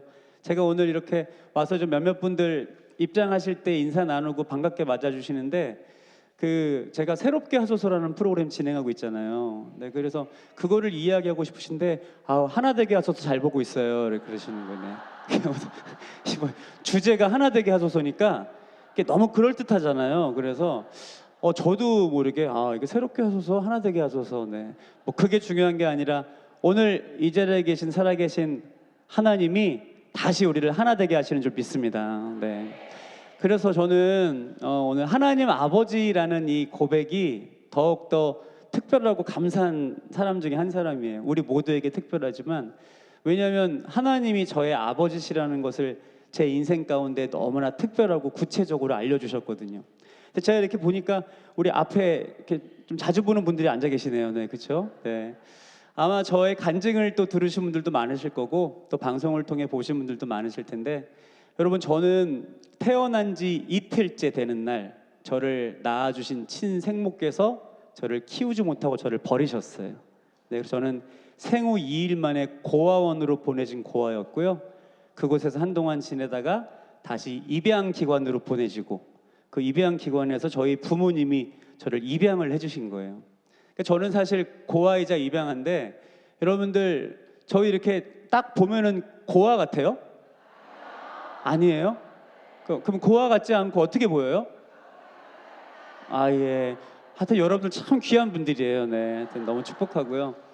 근데 제가 이 말씀을 드리는 이유는, 여러분, 제가 오늘 이 자리에 이렇게 서서 살아계신 하나님을 저의 아버지로 고백할 수 있도록, 저는 비록 그 상황 가운데에는 버려진 존재 같았지만 하나님의 계획 가운데에는 절대로 저를 포기하지 않으시고 살아계신 하나님이 저를 자녀 삼아 주시고, 힘들고 어려운 정말 절망과 아픔의 상황 속에서도 그 사랑으로 저를 회복시켜 주신 줄 믿습니다. 네, 저는 오늘 그 은혜로 이 자리에 서서 오늘 우리가 전심으로 찬양하고 오늘 우리가 큰 은혜를 받을 수 있도록 이 자리 가운데 함께 하시는 하나님을 다시 한번 우리 인생의 영원한 아버지로 고백할 수 있어서 너무너무 행복한 시간입니다.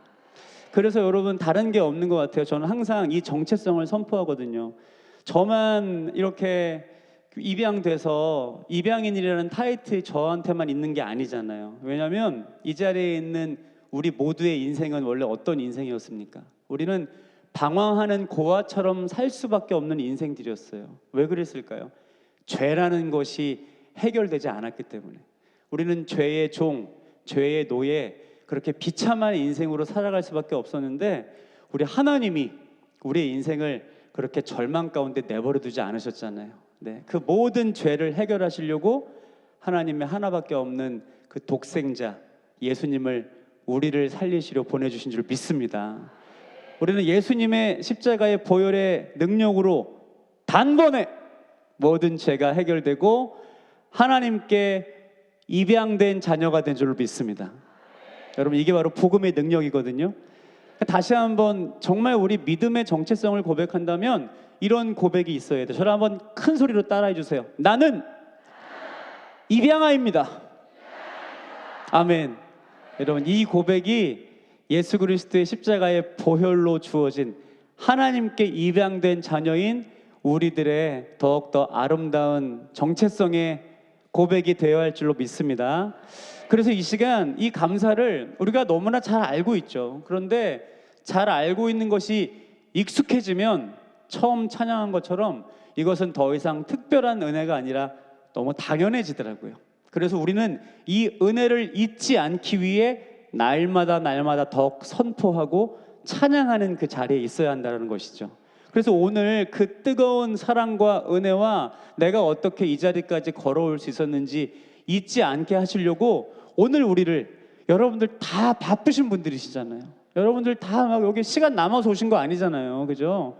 시간 쪼개서 1년 전부터 정말 시간 정해놓고 오셨는데, 오늘 우리를 이 자리에 모이게 하신 하나님은 다른 것 없어요. 내가 너희들을 너무 사랑한다.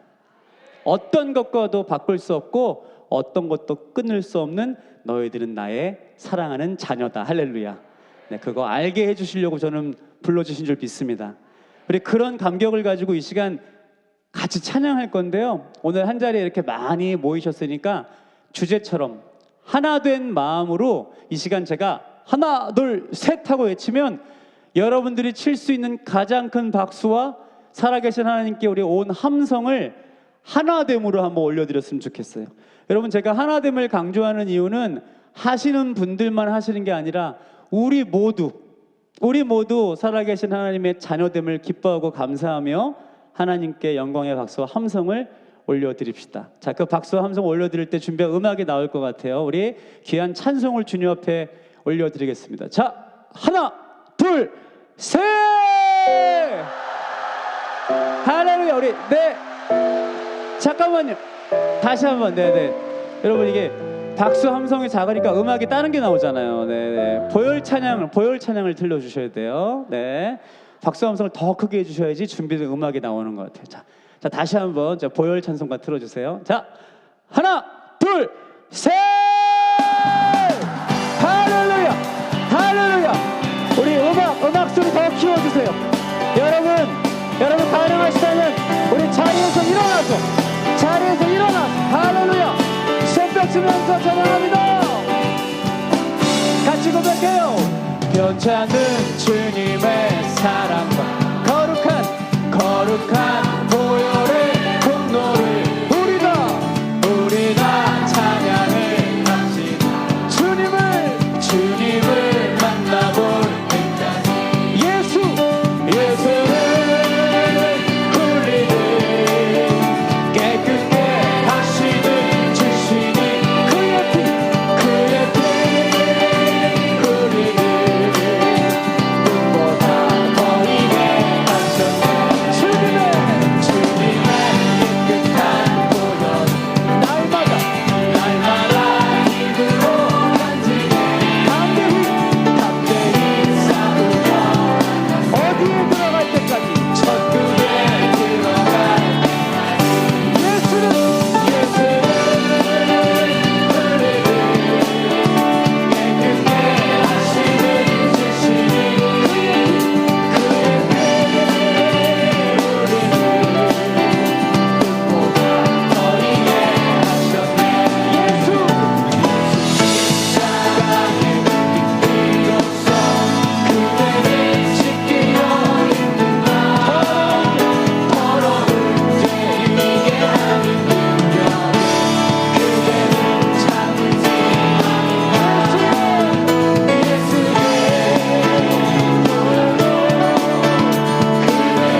할렐루야. 감사합니다. 자리에 앉아주시고. 아, 고맙습니다. 제가 항상 느끼는 거지만 이렇게 그 대구의 연합회 행사 이렇게 오면은 맨날 청년 수련회 온 것 같아요. 네. 아, 어떻게 이렇게 열정이 어찌나 뜨거우신지. 오늘 제가 이렇게 예배 현장에 와서 함께 예배하는데 물론 여성분들이 좀 압도적으로 많으시고 또 곳곳에 또 남성 우리 예배자분들도 함께 하고 계신데 저는 늘 제가 간증할 때 고백하는 가장 그 제 인생의 핵심 가운데 저를 위해 기도해 주신 부모님의 기도, 특별히 어머니의 기도가 저를 이 자리까지 인도했거든요. 근데 저도 이제 교회를 개척을 해서 개척 5년차 목사로 살아가고 있어요. 그런데 평생을 제가 어머니의 기도 때문에 이 자리에 있습니다라고 늘 그 감사는 고백하지만 왜 아버지의 기도 때문에 이 자리에 있습니다는 없을까? 그래서 제가 그것을 이제 저도 자녀 3명 키우고 있거든요. 그래서 나도 이제 우리 자녀들이 나중에 물론 부모님의 기도이지만 저는 아버지의 기도로 인해서 제가 이 자리에 있습니다.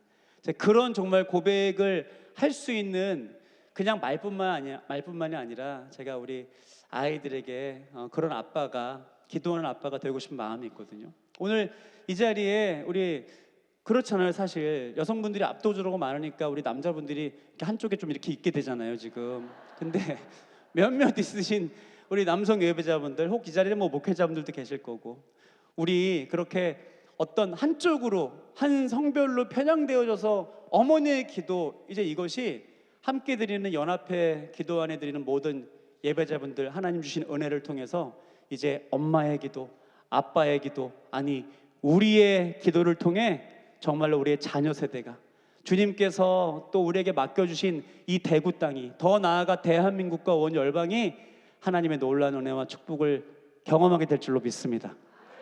그래서 저는 오늘 이 자리에 정말 그 마음으로 모이신 한 분 한 분을 너무너무 축복하고요. 하나님은 우리의 이 중심의 기도를 지금 다 들으시고 하나님의 생명책에도 기록해 두고 계시고 그리고 지금 당장에는 내 마음의 조급함 정도로 빨리 응답이 안 이루어질 수도 있지만 하나님은 반드시 가장 완전한 하나님의 타이밍에 가장 완벽하게 우리의 기도에 응답하십니다.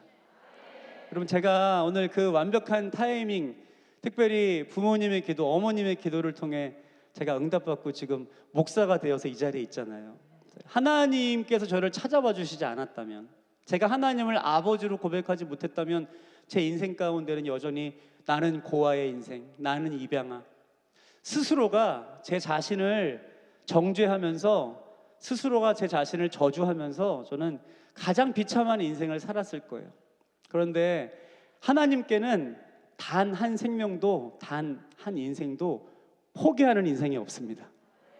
오늘 또 이 회장단 측 주최 측에서 이 모든 것들을 다 염두에 두고 이게 프로그램을 짜신지 모르겠지만 오늘 이 생명윤리에 대한 귀한 강의를 듣고 또 오늘 제가 이 자리에 바로 이어서 서니까 저도 오늘 너무 감동이 되더라고요. 여러분 저는요 나중에 알게 됐어요. 저를 낳아주신 친생모께서 19살 미혼모에 저를 임신하신 거예요. 네, 피치 못할 상황 가운데 실수로 저를 임신하셨죠. 저도 얼마든지 포기될 수밖에 없는 상황 가운데 있었어요. 네, 극단적인 생각을 하실 수 있었죠. 그런데 돌아보니 그건 단순히 한 엄마의 마음이 아니라 하나님이 저를 지켜주신 거예요. 하나님이 그 어린 엄마가 너무 두려웠을 텐데 무서웠을 텐데 포기하고 싶은 마음이 있었을 텐데 그 마음을 하나님이 붙잡아 주셔서 생명으로 지켜줘서 제가 지금 이 시간 이 자리에 서 있습니다. 결국 지금도 곳곳에 그 귀한 하나님의 생명을 스스로 포기하려고 하는 많은 안타까운 상황과 환경이 있을 거예요. 그런데 오늘 우리가 이 자리에 모여 누군지 알 수 없고 우리가 직접 찾아가서 그 영혼들을 위로하고 격려할 수는 없다 할지라도 우리가 이 자리에 함께 모여 살아계신 하나님의 계획과 뜻과 그 귀한 생명의 은혜를 붙잡고 함께 기도할 때 하나님이 반드시 그 한 생명을 지켜주시고 보호해 주실 것입니다. 네, 오늘 우리의 이 연합회가 오늘 우리의 이 연합된 예배가 그런 놀라운 하나님의 계획 가운데 쓰임 받는 시간이 되기를 다시 한번 간절히 좀 소망하는 모든 집회의 순서가 되었으면 좋겠습니다. 저는요, 지금은 천국에 계신 저희 어머니, 어머니가 천국 가시기까지 저를 위해서 늘 눈물로 기도하셨는데, 근데 어머니의 기도는 사실 어떤 화려한 문장, 뭐 권사님으로서 얼마나 많은 평생 동안 기도를 하셨겠어요. 근데 그 수많은 기도의 시간 동안 완성되어진 아름다운 그런 표현을 통해서 하나님 앞에 고백한 게 아니에요. 저희 어머니의 기도는 늘 이랬어요. 하나님, 저는 배운 게 없어요. 저는 배운 게 없어서, 지식이 없어서 우리 아들, 우리 가정을 위해서 저는 지식적으로 할 수 있는 게 아무것도 없습니다. 그런데 살아계신 하나님께서 지혜의 근원이시고 지식의 근본이신 줄 믿습니다. 하나님이 지혜 주셔서 제 아들과 우리 가정을 잘 이끌어갈 수 있도록 도와주세요. 매일매일 그렇게 기도하셨어요. 저희 어머니는 건강이 너무 연약하셨어요. 네, 그래서 결국에는 그 지병으로 인해서 천국에 가셨는데 항상 기도하셨어요. 하나님, 저는 건강이 너무 약해요. 제 힘으로, 제 능력으로 할 수 있는 것 아무것도 없습니다. 근데 하나님께서 늘 새 힘 주시고 능력 주시니 하나님의 능력으로 모든 것 감당할 수 있는 은혜 주옵소서. 그렇게 연약하지만 하나님 주시는 새 힘과 능력으로 저를 양육하시고 저희 가정을 이끌으셨다는 거예요. 특별히 저희 어머니가 항상 고백했던 건, 하나님, 저는 경제적으로 여유롭지 못해요. 저희 가정은 경제적으로 많이 부족해요. 그런데 우리가 살아가는 모든 삶의 발걸음 가운데 필요한 것, 일용할 양식을 채워주시는 분은 하나님 한 분이신 줄 믿습니다. 날마다 이 기도를 주님 앞에 드리니 하나님께서 정말 우리의 가정을, 저의 인생을 어머니의 기도 가운데 응답해 주셔서 완벽하게, 사람이 생각하고 계획하고 사람의 열심으로 열심히 준비해서 채워가는 어떠한 것보다 하나님은 더욱더 완벽하게 제 삶을 인도해 주셨습니다. 오늘 이 자리에 살아계신 하나님 함께 하십니다. 그 하나님께서 우리의 기도를 이미 다 듣고 계시고요. 그리고 가장 중요한 것, 하나님 한 분만 영광 받으실 수 있도록 우리의 기도 가운데 반드시 일하실 것입니다. 저한테 주어진 시간이 많지 않아서 제가 준비한 끝곡 들려드리고 저는 인사를 좀 드리려고 합니다. 그래서 혹시나 여러분들 아쉬워하실 것 같아서 앵콜곡도 준비해 왔어요. 네. 그래서 이거 끝나고 나면 뭐 제가 보니까 워낙 수준 높은 분들 모이신 것 같아가지고 알아서 그 이후에는 해주시면 됩니다. 26년 전에 하나님이 저를 불러주셨어요. 사실 오늘 뭐 다 나눌 수 없는 고백이지만 다음에 또 기회가 되면 나눌게요. 저는 대중 가수가 되고 싶어서 아이돌 기획사에 들어갔었어요. 네, JYP라는 기획사에 들어갔었는데 거기서 가수를 준비하다가 하나님의 계획은 또 그게 아니었더라고요. 그래서 그 회사에서 나오게 되고 하나님은 저를 찬양하는 사람, 찬양하는 자리로 불러주셨어요. 그때 저에게 선물처럼 주신 곡이 바로 이 곡이에요. 주님 우리를 통해 계획하신 일, 너를 통해 하실 일 기대해. 아멘. 아주 유명한 세계적인 상을 받은 한 영화의 명대사가 이런 대사가 있습니다. 너는 다 계획이 있구나. 네, 사람들도 다 계획이 있지만 그 계획은 언제나 실패하고 무너질 수밖에 없습니다. 오직 우리를 지으시고 만드신, 우리를 향해 펼쳐가시는 하나님의 계획만 완전하십니다. 네, 오늘 그 계획은 지금도 멈추지 않고 쉬지 않고 하나님 능력의 손에 붙들려져서 그렇게 지금도 현재 진행형입니다. 그 하나님의 손을 바라보면서 이 기대라는 찬양, 우리의 고백으로, 하나님 지금은 비록 여전히 문제도 있고 여전히 아픔도 있고 아직 간절한 간구 기도 제목도 아직도 해결되지 않았지만 하나님 지금 이 시간에도 나는 살아계신 하나님 계획 안에 있는 주님의 자녀인 줄 믿습니다. 네, 이런 온 마음을 담아 기대라는 찬양 주님 앞에 함께 고백하도록 하겠습니다. 네, 기대 좀 부탁드리겠습니다. 네, 다시 한번 그 기대 찬양이 있거든요. 네.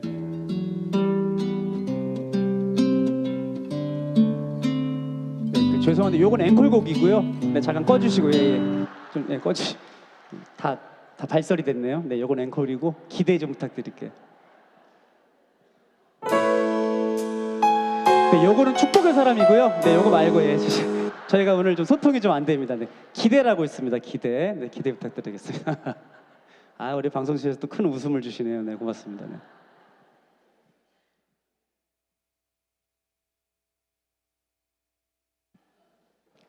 네, 그 음악 나오는 동안 썰렁하니까 옆에 분들이 얘기 좀 하고 계세요. 잠깐. 네, 안부 좀 물어보시고 네, 서로 축복 좀 해주시고. 네. 거기 기대라고 있거든요. 제가 보내드린 파일. 예, 요건 주의 손에 나의 손을 포개고요. 요게 예, 아까 찬송가 나오기 전에 틀어주셨던 곡이 있어요. 네, 그것입니다. 네네. 예, 맞습니다. 맞습니다. 네. 우리 방송실에게 박수. 예, 고맙습니다. 고맙습니다. 네.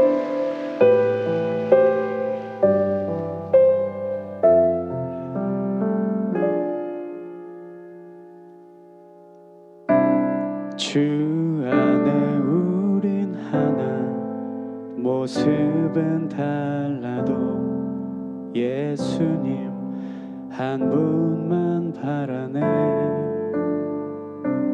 사랑과 선행으로 서로를 격려해 따스함으로 보듬어가리 주님 우리 안에 함께 하시니 형제 자매의 기쁨과 슬픔 느끼네 내 안에 있는 주님 모습뿐에 그분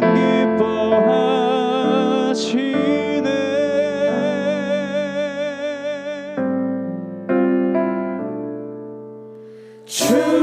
주님 우리를 통해 계획하시니 부족한 입술로 찬양하게 하시니 주님 우리를 통해 계획하시니 너를 통해 하시는 기대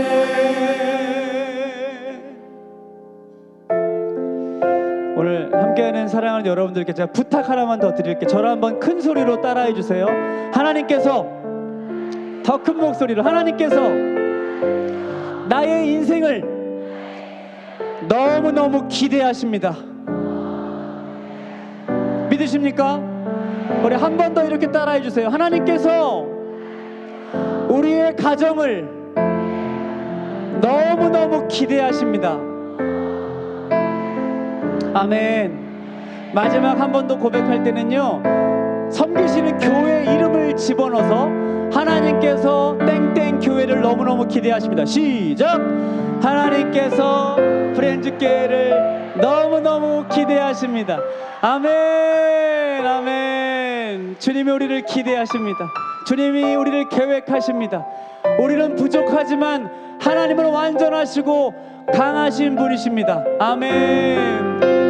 주님 우리를 통해 계획하시니 너를 통해 하실 일 기대 한 번 더 주님 우리를 통해 주님 우리를 통해 계획하시니 부족한 입술로 찬양하게 하시니 주님 우리를 통해 계획하시니 너를 통해 하실 일 기대 여기 모인 우리를 통해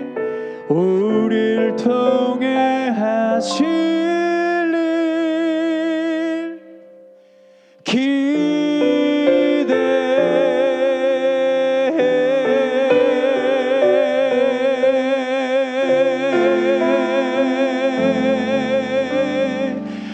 기대하시는 하나님께 우리 다시 한번 더 큰 감사의 박수 올려드립시다.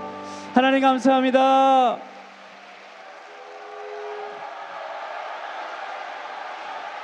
앵콜 앵콜 앵콜 앵콜 앵콜.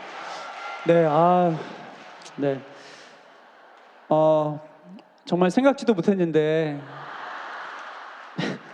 이렇게 앵콜을 해주신 정말 괜히 이렇게 소문이 나 있는 이 또 연합 예배가 아니었구나라는 생각이 들 정도로 너무 깜짝 놀랐고요. 바로 준비한 곡을 들려드릴 텐데요. 하나님이 저한테 특별한 은혜를 주셨어요. 그게 어떤 은혜냐면 제가 부른 찬양들을 많이들 아세요. 이 기대 찬양도 그렇고 또 축복의 사람이라는 찬양도 그렇고 주가 보이신 생명의 길, 나의 길 오직 그가 하시나니, 이 찬양도 제가 2004년도에 처음 부른 찬양이거든요. 그리고 또 지금 부를 이 찬양, 주의 손에 나의 손을 포개고. 네, 그러니까 이 찬양을 다 제가 불렀는데 찬양들은 아는데 제가 불렀다는 건 아무것도 모르세요. 아무도 모르셨잖아요, 그죠? 하나님이 참 특별한 은혜를 주셨습니다. 근데 제가 왜 이것을 은혜라고 고백하냐면 이 찬양을 부른 제 이름이 드러나는 것, 사실 하나님의 목적은 거기 있는 게 아니에요. 저는 모든 분들을 다 만나서 찬양할 수도 없고 또 모든 자리에 갈 수는 없습니다. 하지만 제가 갈 수 없는 곳, 제가 만날 수 없는 귀한 영혼들에게까지 하나님은 이 찬양을 흘러가게 하십니다. 하나님은 그렇게 일하시는 거거든요. 그래서 이 시간 우리 함께 찬양할 때 우리의 마음, 우리의 고백도 그랬으면 좋겠어요. 때때로 나의 열심, 또 나의 어떤 마음, 내 생각들, 이런 부분들이 함께 하고 있는 그 관계 가운데에서 혹은 공동체 가운데에서도 이렇게 인정받지 못하고 또 드러나지 않아서 참 속상하고 서운하고 섭섭한 순간이 있을지도 몰라요. 그런 섭섭한 마음의 시작으로 인해서 나중에 막 시험이 들고 또 상처가 되는 순간이 올지도 모르죠. 그런데 혹시 그런 어려움의 순간이 우리를 가로막는다 할지라도 우리 그때에도 살아계신 하나님은 언제나 내 곁에서 나의 중심을 아시고 나를 바라보시고 응원하시는 줄 믿습니다. 네, 언제나 더 십자가의 능력만 붙잡고 승리하시는 우리 모든 분들의 매일매일의 발걸음 되시기를 예수님의 이름으로 간절히 축복합니다. 우리 찬양 함께 고백하겠습니다. 주 보혈 날 정결케 하고 주 보혈 날 자유케 하니 주 앞에 나 예배하는 이 시간 나의 모든 것을 주께 드리네. 주의 손 날 위해 찢기셨고 주의 발 날 위해 박히셨으니 이제는 내가 사는 것이 아니요 오직 주를 위해 사는 것이라.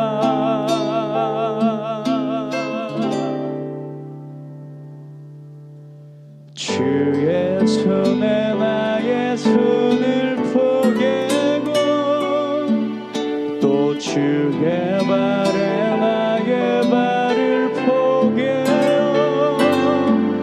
나 주와 함께 죽고 또 주와 함께 살리라. 영원토록 주 위에 살리라.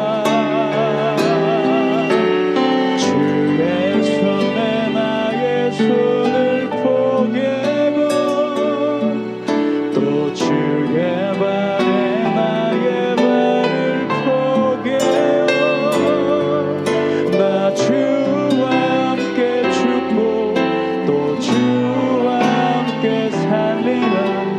영원토록 주 위에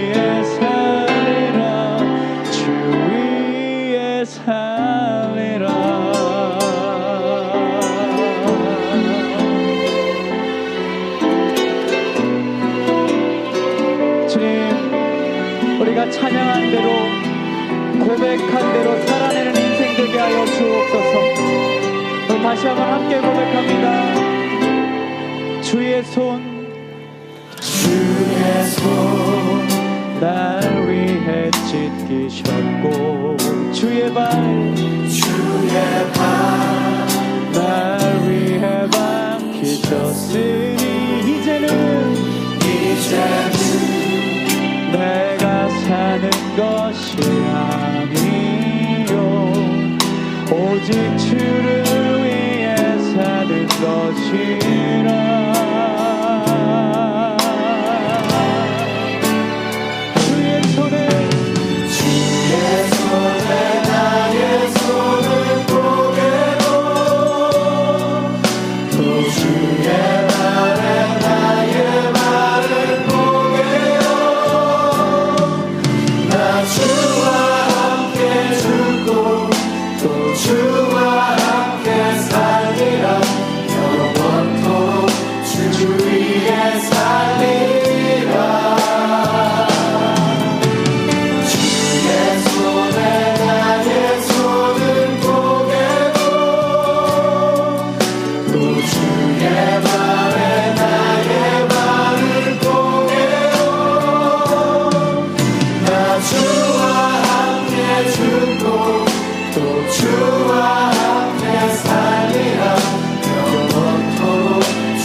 아멘. 여러분 날마다 십자가의 능력으로 승리하십시오. 감사합니다.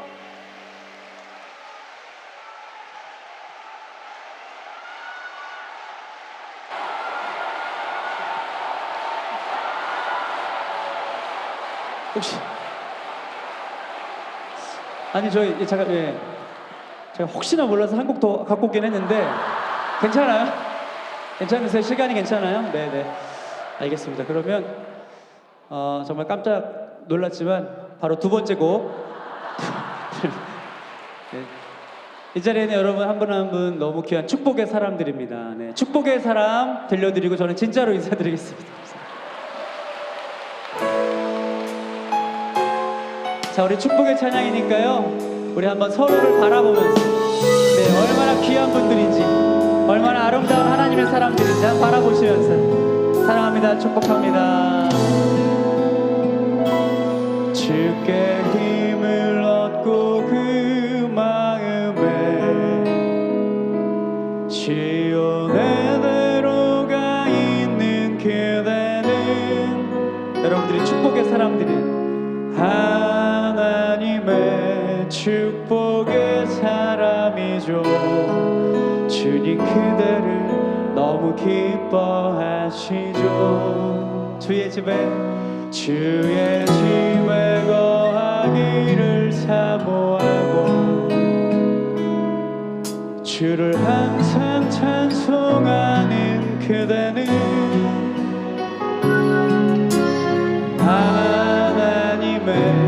축복의 사람이죠.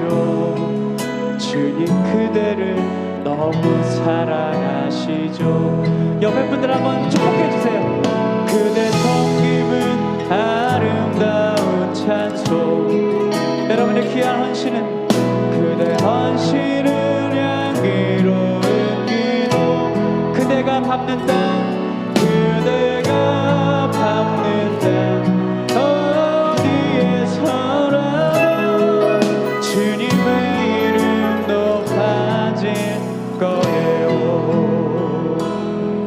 아멘.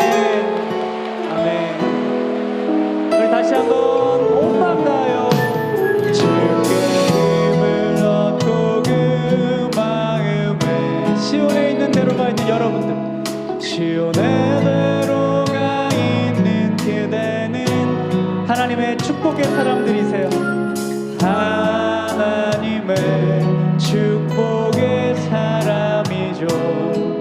주님 그대를 너무 기뻐하시죠. 주의 집에 거하기를 사모하고 주를 항상 찬송하는 그대는 하나님의 축복의 사람이죠. 주님 그대를 너무 사랑하시죠. 사랑합니다. 축복합니다. 그대 섬김은 아름다운 찬송. 여러분들의 귀한 헌신은 그대 헌신은 향기로운 기도. 그대가 밟는 땅 그대가 밟는 땅 어디에서라도 주님의 이름 높아질 거예요. 사랑하는 여러분, 우리 혹시 가능하시다면 옆에 분들 한번 손도 잡아주시고 또 가능하시다면 한번 허그도 해주시고 사랑합니다. 축복합니다. 함께 예배할 수 있는 은혜입니다. 아멘. 사랑합니다. 축복합니다. 우리 예수님의 사랑을 마음껏 전해주세요. 그대 섬김은 아름다운 찬송. 그대 헌신은 향기로운 기도. 그대가 밟는 땅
아멘. 하나님 감사합니다.